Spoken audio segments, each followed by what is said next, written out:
भगवान शंकर कहते मेरा नाता तो केवल राम जी से है। और जैसे ही सुना आई गई बात हो गई, कुछ समय व्यतीत हुआ और अब तो देखते ही देखते वह सुंदर समय आया जब भगवान शिव के विवाह का समय निकट आया। और श्री तुलसीदास जी महाराज कहते हैं कि समस्त सेवक प्रतीक्षा कर रहे थे कि भोले बाबा के विवाह में सब देवता आएंगे, तैयारियां करेंगे, लेकिन ऐसा कुछ हुआ नहीं। सवेरे से बैठे, दोपहर हो गई, महाराज एक भी देवता नहीं आए। तुलसीदास जी महाराज कहते हैं लगे सवारन सकल सुर वाहन विविध विमान, हो ही सगुन मंगल सुभद करही अपछरा गान। तो जब कोई नहीं आया तो सेवक कह रहे, बोले बाबा आप तो हमारे स्वामी हो, कोई आए कि ना आए। अभी हम लोग झांकी का भी दर्शन करेंगे, ऐसी शांति से आप लोग विराजित रहें। थोड़ी देर बाद जब विवाह होगा भोले बाबा का। बोलिए भक्त वत्सल भगवान की जय।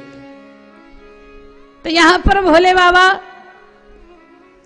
से सेवक बोले बाबा हम ही श्रृंगार किए देते हैं। और जैसे ही श्रृंगार की बात आई तो श्रृंगार हो कैसे, सामग्री चाहिए। तो भोले बाबा से सेवक बोले, बोले बाबा हमें आपका श्रृंगार करना है तो कृपा करो। क्या? बोले आप भगवान विष्णु से कह दो वो एक मुकुट ही ले लो उनसे। सोने का मुकुट दूल्हे के सिर पर होगा तो शोभा बढ़ जाएगी। भगवान शंकर ने सुना, बोले क्या कह रहे हो, ये मांगे? बोले बाबा कहते देखो भैया ये मांग कर बर बनना ठीक नहीं। क्यों? बोले जो मांग कर बर बनते हैं वे 2 दिन बाद बराबर हो जाते हैं। मांग के ही चला उनका काम। और फिर भगवान शंकर कहते हैं कि दुनिया हमारे पास मांगने आती और हम मांगने जाएं। वैसे तो मित्र हैं, मांगने में कोई कठिनाई नहीं, लेकिन दूसरी बात भी देखो, कहीं सोने का मुकुट मैंने सिर पर धारण कर लिया तो मेरे मन में अभिमान आएगा कि मैं इतना धनवान हूं कि सोने का मुकुट मेरे पास है। और जिसके पास सोने का मुकुट नहीं होगा उसे लगेगा कि अगर हम भी धनवान होते तो ये मुकुट हमारे पास होता। भगवान शंकर कहते हैं कि नहीं नहीं, ऐसा मुकुट किस काम का जो स्वयं के मन में अभिमान उत्पन्न कर दे और दूसरे के मन में हीन भाव उत्पन्न कर दे। हम तो ऐसा मुकुट बनाएंगे जिसको देखकर ना खुद को अभिमान ना दूसरे को हीन भाव। तो कौन सा मुकुट? बोले शिव ही शंभुगन करहि सिंगारा, जटा मुकुट अहि मोर सवारा। कौन सा मुकुट बनाया भोले बाबा ने? बोले जटाओं का मुकुट। बोले ये जटाओं का मुकुट क्यों? भोले बाबा बोले सबके पास सुविधा है, जो मन चाहे अपनी जटा बढ़ाए, अपना मुकुट बनाए, क्या हर्ज है। तो बोले बाबा मुकुट आपकी मर्जी से हो गया, लेकिन मुकुट के साथ साथ दूल्हे के सिर पर मोर भी बांधा जाता है। तो मोर कौन सा? भोले बाबा बोले हम तो ऐसा मोर रखेंगे। कौन सा? बोले जब कभी कोई अविवाहित किसी दूल्हे को देखता है तो वो कह भले ही ना पाए, पर मन ही मन सोचता है कि हे भगवान ये शुभ दिन कब आवे जब ये मोर हमारे सिर पर भी बंधे। तो भगवान शंकर बोले ऐसा मोर किस काम का जो संसार से जुड़ने की इच्छा उत्पन्न कर दे। हम तो ऐसा मोर धारण करेंगे जिसको देखकर जागने की कौन कहे, सपने में कोई विवाह को तैयार नहीं होगा। तो कौन सा मोर? बोले जटा मुकुट अहि मोर सवारा। कौन सा मोर? बोले सर्प का मोर। यहां भी बांधते होंगे दूल्हे को मोर, मोर ही बोलते हैं ना? हाँ तब ठीक। अब सांप का मोर क्यों बांधा भोले बाबा ने? तो किसी ने पूछा भोले बाबा से। भोले बाबा बोले ये सर्प का मोर इसलिए कि हम विवाह करने जा रहे हैं और विवाह करना अर्थात संसार से संबंध जोड़ना। और मैंने सर्प को सिर पर बिठा लिया है। और यह सर्प क्या है? बोले यह है काल।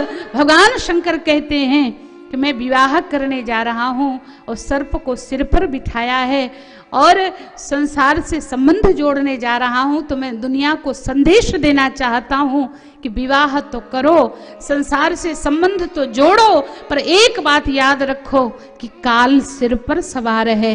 और अगर यह याद बना रहेगा तो दुनिया में बसोगे जरूर, पर कभी फंसोगे नहीं, मुक्त रहोगे, मुक्त रहोगे, मुक्त रहोगे।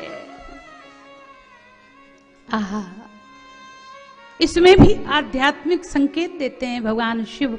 जटा मुकुट अहिम और सवारा, कुंडल कंकन पहिरे ब्याला। कुंडल वह भी सर्प, कंकन वह भी सर्प। तो बोले बाबा अब दूल्हे के शरीर पर अंगराग भी लगाया जाता, उबटन भी किया जाता, तो उबटन कौन सा, अंगराग कौन सा? भगवान शंकर बोले किसी और अंगराग की क्या जरूरत, हम तो चिता भस्म का लेपन करेंगे। चिता भस्म का लेपन तो कब से करने लगे भगवान शिव चिता भस्म का लेपन? ये रामचरितमानस में नहीं है, एक व्यंग्यकार ने लिखा है कि एक बार भगवान शंकर इस मृत्यु लोक में आए। पार्टी के लोग हैं, क्योंकि मैं भी तो यही कहता हूं, उमा कहूं मैं अनुभव अपना, सतहरि भजन जगत सब सपना। तो भगवान शंकर बोले ये तो सब अपने ही हैं, तो चलो इनके साथ चलते हैं। राम नाम का अलग तो मैं भी जगाता हूं। तो यहां से तो सब कहते गए राम नाम सत्य है, और वहां जाकर जैसे ही मुर्दे को फूंका, फिर लौटते में कोई नहीं बोलता महाराज राम नाम सत्य है। किसी के मुख से धोखे से निकल जाए तो कहते चुप रहो, ऐसी बातें नहीं करते, ये ठीक नहीं, डर है ना।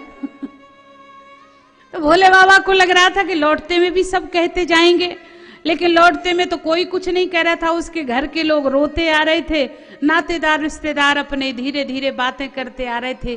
कोई चिढ़ने वाला भी होता है, कोई विरोध रखने वाला भी होता है, हर तरह के जीव हैं। पर ऐसे में पहुंच जाते हैं, संयोग से भोले बाबा ऐसी जगह चल रहे थे जहां पर उसके पड़ोसी जा रहे थे।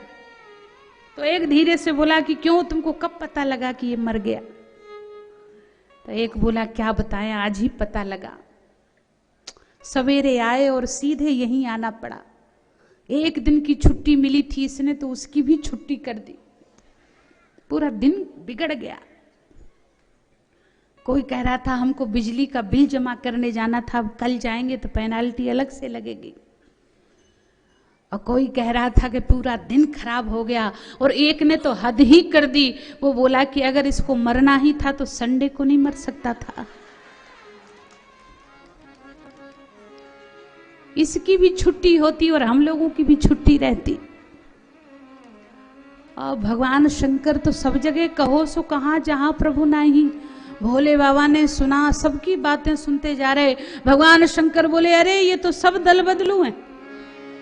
थोड़ी देर पहले कह रहे थे राम नाम सत्य है, और अब तो सब अपनी अपनी बातें कर रहे हैं।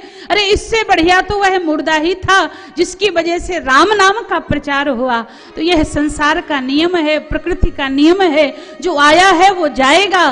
तो भगवान शंकर बोले हम उससे ही चलकर मिलते हैं कि भैया तुम गए तो गए, लेकिन राम नाम का प्रचार करके गए हो, इसलिए आज से तुम्हारे शरीर की राख ही मैं अपने शरीर पर लगाऊंगा। इसलिए भोले बाबा चिता भस्म का लेपन करते हैं। तन विभूति पटके हरी छाला, वस्त्र कौन सा पहना? बोले भोले बाबा ने बाघंबर को लपेटा।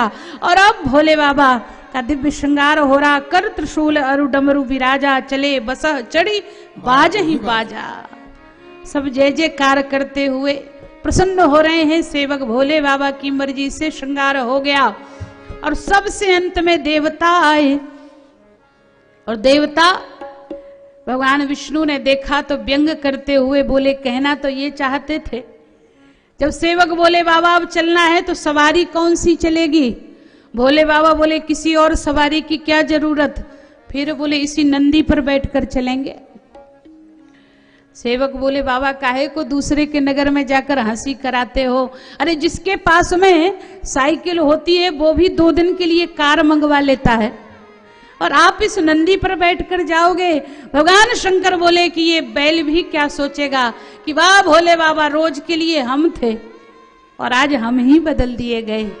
तो भोले बाबा ने नंदी पर बैठना ही उचित समझा और यह नंदी पर बैठे। कई भक्त कहते हैं कि सीधे नहीं उल्टे बैठे, जिस तरफ नंदी की पूंछ उस तरफ भोले बाबा का मुख, और जिधर मुख उधर भोले बाबा की पीठ। क्यों बैठे बाबा? भोले बाबा बोले इस बारात में भगवान विष्णु का भी आगमन हो गया है।